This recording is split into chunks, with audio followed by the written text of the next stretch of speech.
So, people know me as Rory Stories, the internet lunatic, the lad who does all the mad videos, which I am. I am the lunatic, but there's also a story behind me as well, and that's what I'm going to share with you today.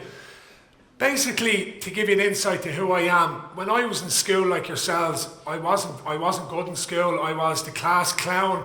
Why was I the class clown? Because I never genuinely understood what was happening when the teacher was writing on the blackboard. It just didn't sit with me, so I believed I was stupid. So what do you do then? You distract the people in the class so people won't know that you're behind with your work, so you might mess and get kicked out, and that's how I handle it. So I went through my school days. I done the Leaving Cert applied in school, which is probably one of the best decisions of my life. Not only for me to enjoy school for 2 years, but obviously not to cause my mother absolute heartache trying to get me to study for the Leaving Cert. It wasn't happening. So I done the LCA, enjoyed it. Then I left school. What happens then, Rory? I'll go to college, I'll go and do a PLC course, because naturally I had no points in the Leaving Cert to go to any decent college. So I went and done a PLC course in sports management, because I was currently a Meath minor at the time, Meath under 21, I was the GEA player. The only reason I got on well in school is because I was captain of the football team and I was great, but I was so far behind when it come to the academic side of things. So I went in and I sat down. 3 weeks in, the teacher says, okay, today we're going to study about anatomy and physiology. I says, right, that'll do, I'm out here, good luck. Couldn't even understand what it meant. So that was my college days gone within 6 weeks. I went on to be, what happens then in Ireland? Oh, go and get yourself a trade. My father, go and get yourself a trade there, Rory. Come on, make something of yourself. I knew I could never be a tradesman. I have fingers on me like Mars bars. I could never do anything. So what do? I go in and we start, building site, making tea and all that. Then it comes to filling out your FOSS forms. What apprenticeship you doing? Electrician. Had to lean over to my friend. How do you spell electrician there? So, what chance had I being an electrician? So lasted a year at that. Good luck. So years were passing by, and I went on to work in an office, a call centre, a tough job on minimum wages during a recession. Imagine being in a call centre during a recession when I was ringing people for their ESB bills. Imagine the abuse I took every day for minimum money. It was that much of a horrible job that I actually had 10 minutes exactly to go to the toilet, called comfort break. And if you went over that, just say for instance, you had the shits, right? And you had to go to the toilet more than once. You have to work that time up. So I was hitting my mid-20s then, and my daughter was born. Great, obviously, celebration, and my wife was working, and we were renting a house, and I had to look at myself in the mirror. Rory, you're not that messer anymore. You need to be a man. So I worked extremely hard to get into another call centre, but it was an extra maybe €2,000 a year, which was huge to me at the time. This was around 26 years of age. Worked in the call centre, in the recruitment agency. I knew deep down, no matter how hard I worked at this, I was never going to be a CEO of this company. Why? Because I just don't have the head for it. So depression kicked in around then. So what happened was I started to believe I was stupid, and I gained a gambling addiction, because gambling released me to basically, make myself feel better, go down with the boys, it starts off with a €5 accumulator on a Saturday, Man United, Liverpool, Chelsea. You might win one. Unfortunately, you do actually win your first bet, then you're hooked in. So all along I was playing football, and within the GA there's a rotten core of gambling that's going on within GA clubs all over the country. Come Cheltenham in the middle of a warm-up, lads. Oh, did you back McCoy? Did you back Ruby? And this was me. And it's just a sickening organisation that's going on at the minute that's just swept under the carpet in this country. No one talks about it. It's a rampant problem. But I was in that problem. And I was, it's grand. I don't bet much. But I realised I was starting to get bad, and I was lying to my girlfriend, and I just wasn't me. I was lying to my mum. My mum would give me money. I'd go down to the shop, and she wouldn't notice the €3, so I'd go and put on a bet and all this kind of stuff.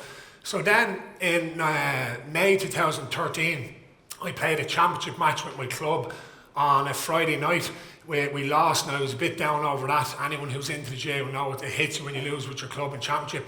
Next day I went drinking all day in Dublin. Forget about it, go on the piss, enjoy yourself. So what happens is we went in and out of bookies, and all the lads were just enjoying it, but I had my eye on the race, you know, and I was losing a lot of money at this stage. Then we were in a nightclub, and my friend who plays soccer in England came over, and when he comes over, he's a sound bloke. He just puts, you know, a tab behind the bar, free drink all night, unreal crack.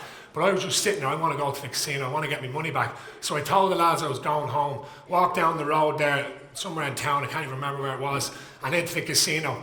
There I was, betting on roulette, no money left. Went to my ATM machine, insufficient funds. So I walked outside the casino, and I remember lashing rain, and it crossed my mind, suicide crossed my mind, I won't lie. Why was it not an option? One, because it's never an option, and two, when I was 16 years of age, my first cousin took his own life completely out of the blue. So we all made a pact within my family that no matter what happens, lads, this doesn't happen again. His father has since passed because of the devastation ripple effect from his suicide, and I said, this is not happening. So that went down my head. So what do we do? I rang my girlfriend, my wife now. Emma, I was crying, Emma, please help, please. Where are you? Just get home, Rory. I get into a taxi, headed off. Luckily, the taxi man was sound, didn't ask for money up front, got home. My wife paid the €50. I went in, went to bed, woke up, went back into my shell, and she said, no, Rory, this has to be it. Rang my dad came down and told him, Dad, I'm in a bad place, I really am. And he'd no idea, they never do, parents. I was like, I am, I'm gambling online, I'm doing this. And he said, right, we need help. So moving forward, I went and got help with the Rutlands, basically the Association of Help with Gambling. And I met a man called Jerry Cooney, myself and my Emma, my wife now, and it was the best meeting of my entire life. He said to me, Rory, the thing is with addiction is you're born with an addictive personality. People who have asthma have an inhaler, and they generally don't have asthma when they're 25, 26, but their mind is so strong that they think they have it. Or a young child might have a teddy bear or a blanket, and what happens when that teddy bear and blanket goes missing when they're 6 years of age? Chaos, that's what happened, because they're addicted to something. So I have this addictive personality. What Jerry said to me, he said, Rory, it can work in a negative or a positive effect. Negative is obviously gambling, drugs, alcohol, all the bad stuff that's within our hands' reach. Or else you can go to the positive side, which find something you're passionate about, whether it be running, cycling, reading, anything. So I said, walked away and said, you know what? I've actually always wanted to be an actor or a comedian, like, you know, and in the real world I said, that's a fairy tale job.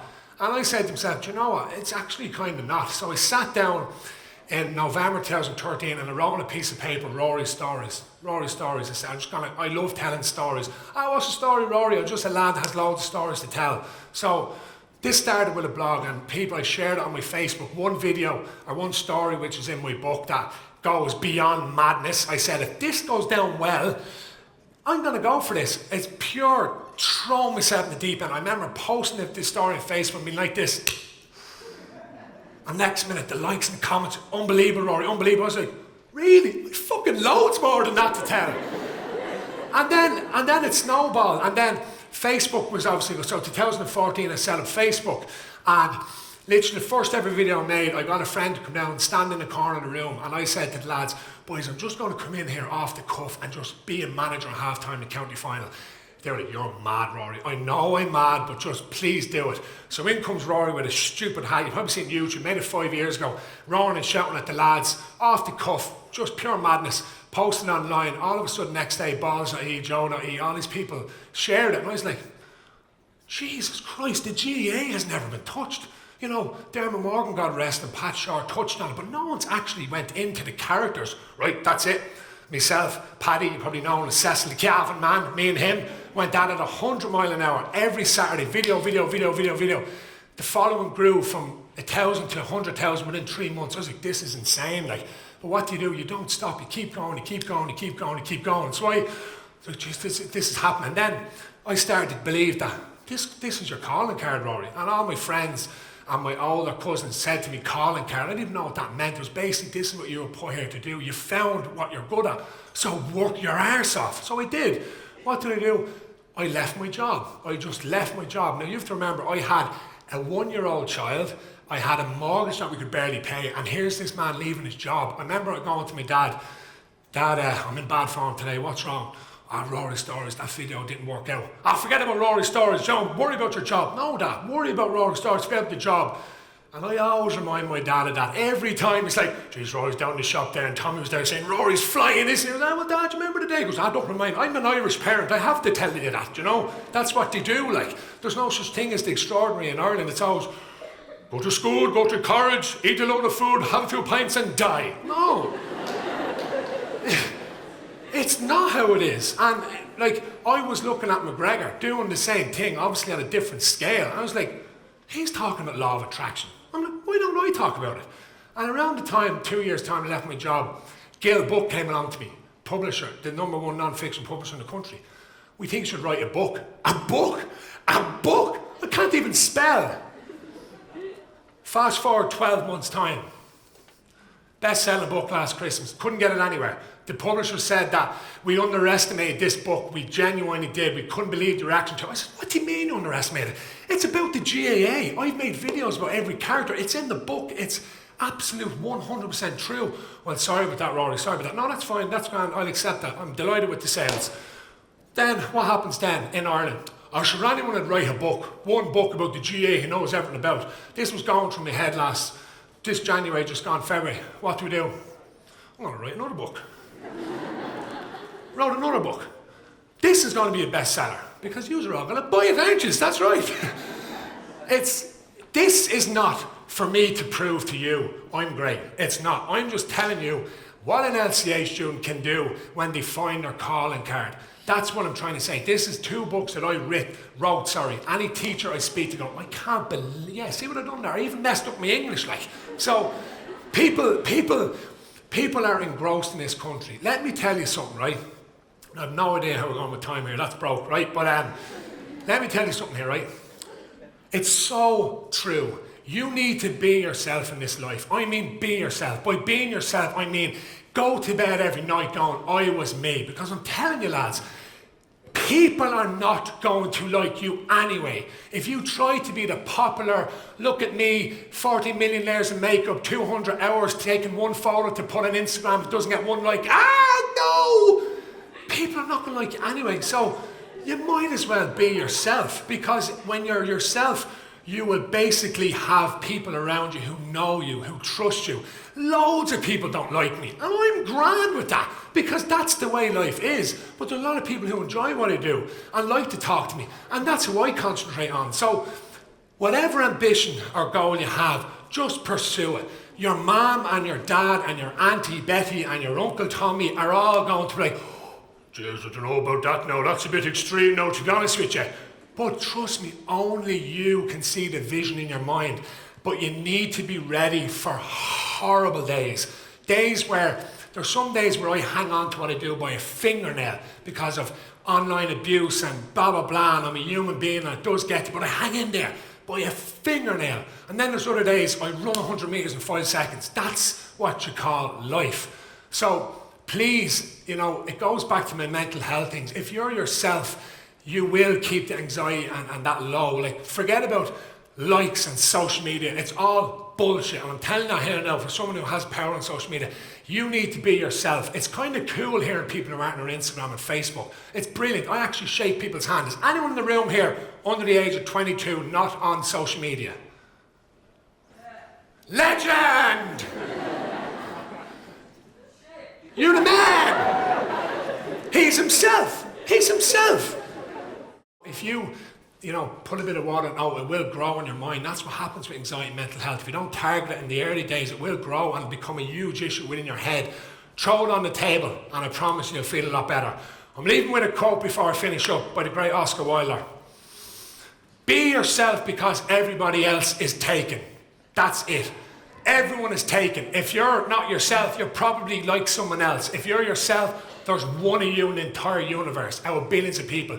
Be that person. And as this inspirational man says, if you trust your gut instinct, back yourself, work your ass off, you can do anything you want to do in this life. Thank you very much for having me. Cheers.